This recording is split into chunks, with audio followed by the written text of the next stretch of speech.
betul Baik, sekali. kita ke rekomendasi saham dari Mas Sorik pemirsa pada pagi hari ini. Data selengkapnya bisa Anda saksikan di layar. Ada Antam, direkomendasikan buy di kisaran 1.580, kemudian ada target di 1.630, kemudian di 1.695, dan stop loss di 1.520. Unilever direkomendasikan buy, kemudian Era juga direkomendasikan, namun lebih ke buy on weakness dengan level-level yang bisa Anda cermati, tapi kita akan ulas lebih detail ya. Ternyata berbicara mengenai saham terkait emas atau emas yang sedang di level-level puncaknya sepanjang sejarah saat ini, Anda merekomendasikan salah satu yaitu Antam. Mengapa Antam dibandingkan dengan saham tambang logam lainnya yang juga ada korelasinya mungkin dengan komoditas emas? Saya menilai memang kalau dilihat ya secara keseluruhan, saham-saham sektor emas, saham-saham produsen emas belum memiliki exposure yang lebih tinggi diiringi dengan harga komoditas emas yang mengalami penguatan lebih lanjut. Jadi kenapa saya pilih Antam? Menurut saya Antam harganya masih cukup wajar ya di kisaran 1.500 sampai dengan 1.600. Makanya kenapa saya merekomendasikan Antam dengan buy. Lalu saya juga menilai memang Antam sudah menunjukkan terjadinya technical rebound pasca perdagangan tanggal 11 Maret kemarin. Diiringi juga beberapa candlestick yang cukup powerful pada perdagangan Jumat kemarin hingga bisa dikatakan dalam sepekan terakhir. Lalu kalau misalkan kita menggunakan indikator teknikal, stokastik, indikator EMA 5, EMA 10 yang biasa digunakan untuk jangka pendek, itu juga disinyalir ada tanda-tanda terjadinya golden cross. Jadi kalau misalkan golden cross itu ada pertanda penguatan lebih lanjut untuk saham Antam. Meskipun memang secara fundamental Antam juga sedikit lebih tinggi nih secara price to earning ratio dibandingkan dengan industri. PE ratio Antam di 13 kali dan industri itu di kisaran 11,92 kali. Tapi saya rasa itu masih cukup oke untuk Antam.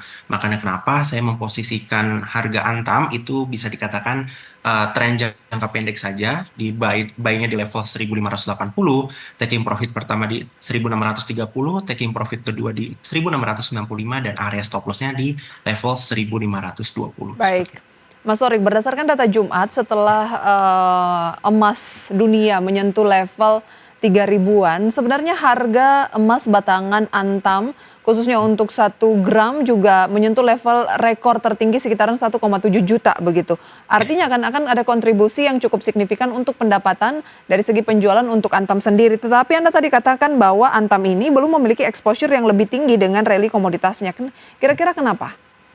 Sebenarnya kalau dilihat lebih lanjut lagi, Antam saya rasa memang diiringi dengan sentimen negatif yang ada desas-desus mengenai emas palsu ya. Baik. Itu juga bisa dikatakan menjadi pemberat untuk Trust pergerakan issue ya saham. jadi, Betul ada sekali. trust issue, Bisa, baik. Itu ya, yang membuat Antam bisa. masih tertahan. Oke, Betul. Unilever. Untuk Unilever lagi-lagi sebenarnya Unilever ini cukup menarik ya karena di low-nya sejak bisa dikatakan akhir Februari atau awal Maret itu juga Unilever sempat berada di area low-nya lalu terjadi technical rebound. Nah, Unilever itu menunjukkan terjadinya rebound pasca perdagangan tanggal 3 Maret yang tadi saya sudah katakan itu berada di area low-nya. Diiringi juga candle yang cukup powerful pada perdagangan Jumat kemarin. Indikator stokastik dan indikator EMA yang tadi saya sudah sebutkan untuk jangka pendek EMA 5 dan EMA 10 sudah terjadi golden cross, masih ada probabilitas penguatan lebih lanjut untuk saham Unilever.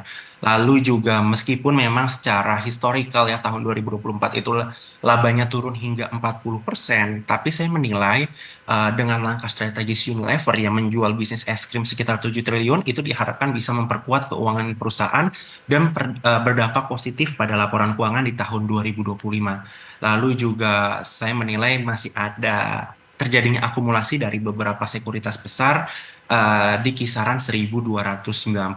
Jadi saya untuk merekomendasikan buy Unilever, kalau bisa kita diskon di kisaran level 1.280, taking profit pertamanya di 1.345, taking profit kedua di 1.420, dan area stop loss-nya di level 1.240. Seperti itu. Baik, 1.240 stop loss. 13.15 saat ini masih oke ya untuk buy, mengingat masih di bawah target price pertama Anda. Ya, sebenarnya masih cukup oke. Cuma memang menurut saya kalau misalkan dia ada penurunan sedikit, maybe di Lebih kisaran menarik. 1310 atau 1305 itu boleh. Tapi kalau Baik. misalkan teman-teman mencoba untuk buy jangka menengah hingga jangka panjang, seperti yang rekomendasi saya buat di kisaran 1280 juga masih menarik seperti itu. Baik, satu pekan terakhir sudah menguat 11,44 Ya. persen dan hari ini naik 1,15% untuk Unilever di 13,15. Kemudian yang terakhir rekomendasi Anda adalah Era Jaya.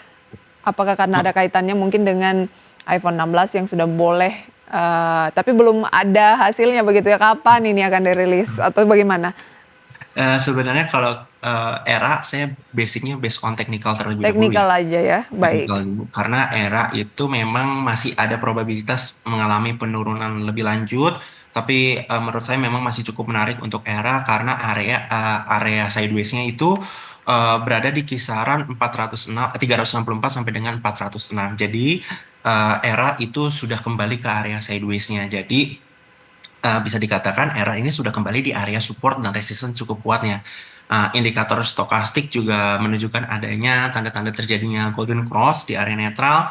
Masih ada probabilitas penguatan lebih lanjut, cuma memang tidak diiringi juga dengan indikator EMA 5 dan EMA 10. Justru EMA 5 dan EMA 10 masih ada tanda-tanda terjadinya dead cross. Jadi saya menilai teman-teman kalau misalkan mau coba buy ya, teman-teman bisa sabar menunggu di area supportnya di level 3007, di level 370 untuk taking profitnya di kisaran 380 dan 406 serta area stop lossnya di 354. Tadi juga sudah di-mention oleh Mbak Prisa mengenai desas-desus dijualnya iPhone 16 karena sudah bisa dikatakan sudah ada sertifikat postalnya ya.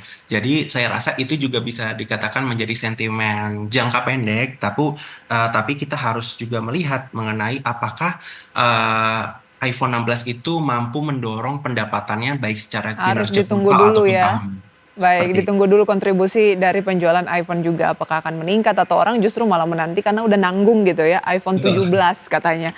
Oke, itu dia Era Jaya, kemudian Unilever pemirsa dan juga ada Antam tadi. Ada dua saham yang menguat pada pagi hari ini, Antam dan juga Unilever, sementara Era Jaya ini masih cenderung agak stagnan di 384 pada pagi hari ini. Dan melanjutkan informasi mengenai pembukaan perdagangan pemirsa, kami sampaikan bahwa IHSG pada pembukaan perdagangan hari Senin ini terpantau masih turun tipis 0,15% atau 7 poin di 6.507 dengan nilai tukar rupiah terhadap dolar Amerika Serikat juga terpantau stagnan di 16.344 pemirsa. Dan deretan saham-saham yang menjadi top gainers dan juga top losers pada pagi hari ini kami sampaikan pemirsa, diantaranya adalah saham seperti BCA pemirsa itu cenderung turun 0,57%, BRI justru naik 0,53%, Bank Mandiri juga turun, kemudian ada GoTo pemirsa yang juga turun 1,25%, BNI 0,68%, atau selengkapnya bisa Anda saksikan di layar pemirsa beberapa saham yang menjadi gainers dan juga losers based on value di tengah indeks harga saham gabungan juga masih cenderung mengalami pelemahan dan berupaya untuk menguat. Dari pergerakan sektoral pemirsa ada dua yang cenderung melemah, yaitu keuangan tampaknya ya, dan juga ada teknologi di sana yang masih melemah cukup signifikan. Tampaknya sesaat lagi IHSG akan kembali hijau pemirsa ya. Itu dia, ada PSAB di sana pemirsa yang menopang gainers atau di posisi paling pertama ya, saham yang terkait dengan emas. Kemudian justru kalau berbicara mengenai top losers pemirsa, beberapa saham seperti DCII, kemudian juga ada SMIL dan lain sebagainya. Singkat saja, Mas Torik, tips sebelum kita akhiri.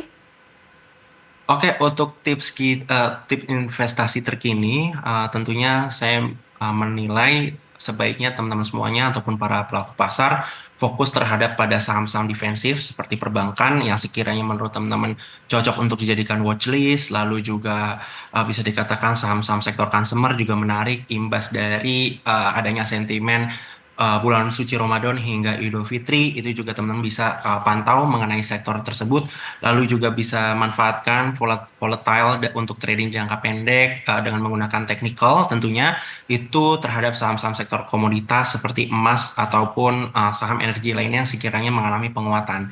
Lalu juga saya juga selalu mention untuk teman-teman semuanya, simpan sebagian dana dalam bentuk cash untuk mengamankan sisa modal teman-teman semuanya, sekaligus juga bisa dikatakan bisa membeli saham lagi nih jika harganya sudah cenderung diskon, terutama saham-saham watchlist dari teman-teman semua, seperti itu. Baik, berarti masih ada peluang pelemahan lebih lanjut, makanya harus ada cash dulu untuk beli di harga yang lebih murah lagi ya. Oke, terima kasih Mas Torik sharing informasinya pada pagi hari ini. Sukses selalu untuk Anda, sampai berjumpa kembali. Terima kasih. Pemirsa, lagi-lagi keputusan investasi kami kembalikan sepenuhnya ke tangan Anda.